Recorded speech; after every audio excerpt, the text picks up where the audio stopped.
there's a lot of people taking different approaches to what they feel like the Niners should do when it comes to Purdy and this contract. And there's a lot of hemming and hawing like, hey, if the Niners pay this guy $55 million, they're no longer going to be a Super Bowl contender, that move alone is going to derail them because they feel, there are people that feel that he's not worth that monster salary, let alone, $55 million. There's people that feel like he's not worth $40 million. How would and I had Dieter on the show, as you mentioned last night, and he was like, "Hey, I'd play him. I'd basically play him on the tag him the next couple of years and make him play on the tag and stall this thing out." It doesn't seem like that's the kind of approach they're going to take. They seem all in on Brock Purdy, and don't seem like they want to keep dangling the carrot and do the Kirk Cousins, pay you the most on the tag for a couple of years until it gets too exorbitant.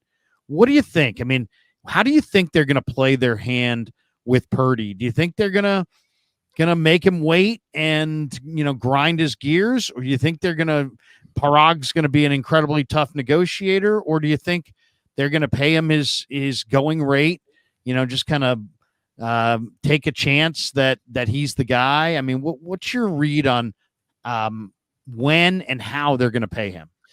Such a fascinating conversation, because if Purdy goes out in 2024 and he plays like he did in 2023 and he replicates that success and he replicates those numbers, you have no other choice to make. You have to pay him. You have to keep him, because he's shown that he can be elite. And to me, it's a conversation that some casuals have who don't watch every down for this football team like you and I.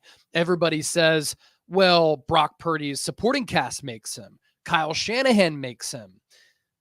I think what makes Brock Purdy elite could translate to other teams, because what he does from a processing level, what he does from throwing with timing, accuracy, anticipation, that allows you to complete passes. It allows you to move the chains. It allows you to win when you don't necessarily have some of the marquee weapons. Look at what he did down the stretch in the playoffs with Chris Conley. He's throwing dots to Chris Conley, right? When Deebo Samuel is out, he's still finding a way to make it work. Of course, great weapons will help him out. Of course, good play designs and coaching will benefit a young quarterback. But who's also to say that Brock Purdy can't get better? He now has a full offseason, doesn't have to come off the elbow. He's already working out with Ricky Pearsall. People describe his work ethic as being possessed and obsessed. Those are the qualities that you look for. And then in addition to some skills that don't necessarily show up on the stat sheet, his ability to have this pocket feel and to make plays improvisationally, like, those are special qualities. We have just become too obsessed in the social media era with highlight players. Josh Allen being 6'6", 250, hurtling over a linebacker as a quarterback and unleashing an 80-yard deep ball. Lamar Jackson with the flick of the wrist, uncorking a long ball downfield right in stride and then making people miss short area. Patrick Mahomes dropping his arm down to multiple different slots.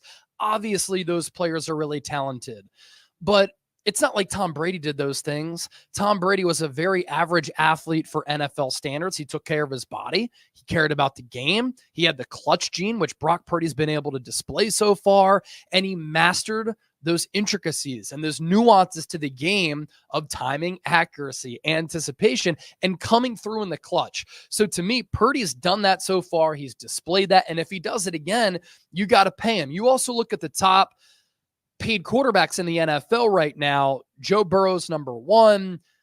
Jared Goff is now number 2.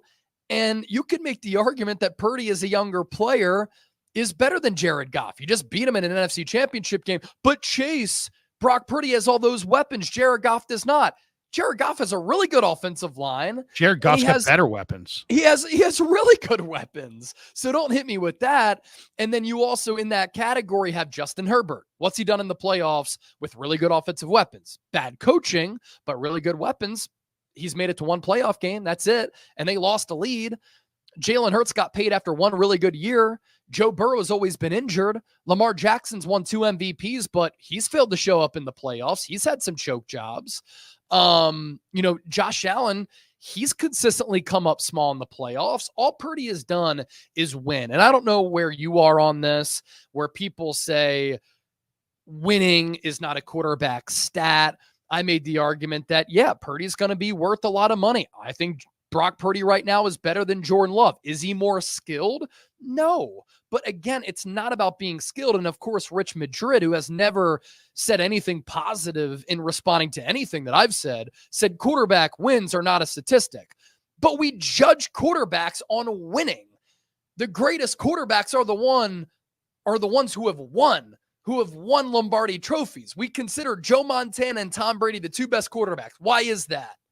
Have they put up monster regular season numbers? At times, they've won Super Bowls. So all Brock Purdy has done is win games. And if he plays in 2024 like he did in 2023, how are you going to let a young quarterback who's still in his mid-20s, who has shown leadership skills and confidence and swagger, clutch gene, great play, good production, just walk, and then you're back in that quarterback carousel once again when you have your answer inside the building?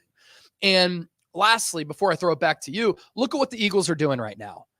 I know that everybody raves about Howie Roseman as a financial genius. Parag and John Lynch in this front office are also pretty good at adding dummy years to contracts, pulling off financial gymnastics. Jalen Hurts is making more than $50 million per year, average annual value on that salary. They're still paying Jordan Mailata, their left tackle, third most money among all tackles in the league. They're paying Landon Dickerson the most money ever for a guard. They're paying 2 wide receivers more than $25 million. You can afford Brock Purdy and other weapons on this team. And lastly, television deals are going to continue to skyrocket. NFL salary cap is going to continue to go up. The Niners are a cash cow as an organization because of the fan following. You're going to be able to afford Purdy and afford other players on this team. Why? Because other teams are doing that in the NFL right now.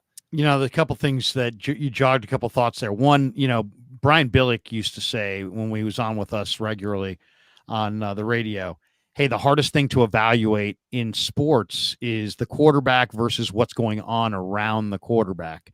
So it is hard to separate the quarterback from the evaluation and say, well, the quarterback played well, but the team lost, or the quarterback played terribly, but the team won. Trent Dilfer comes to mind as one of Billick's guys who they won a Super Bowl together, and yet Dilfer was terrible. I mean, horrible. And yet they had an all-time defense.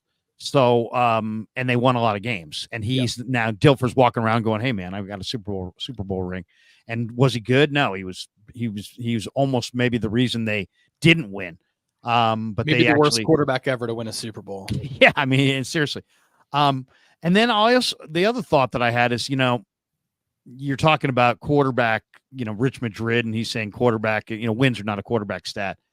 As a 24-year-old in 1994, I was scouting in the Canadian Football League and with the Sacramento Gold Miners, and our team had an incredible array of outstanding personnel guys. Kay Stevenson was a very good personnel guy. He was the head coach. Joe Woolley, who had built the Eagles, with Seth Joyner and Reggie White and all those the USFL crew. He was a executive with the Eagles for years, and Joe Woolley was a phenomenal personnel guy and hired me to scout for him in Arizona with Buddy Ryan, and then Rick Mueller, who's related to Randy Mueller, his brother, who's now the recruiting coordinator at Coastal Carolina. He was our head of personnel. So and Bill Urbanek, who would do personnel for years with the Raiders and Bengals and Cardinals, the late Bill Urbanek, he was in this room.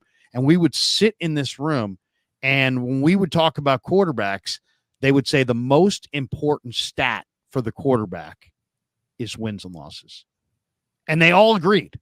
So, content creators, be damned. I'm talking about guys who were great personnel people who did it for years, and they sat there in that room and they said that the key stat for quarterbacks and evaluating them is, do you win games?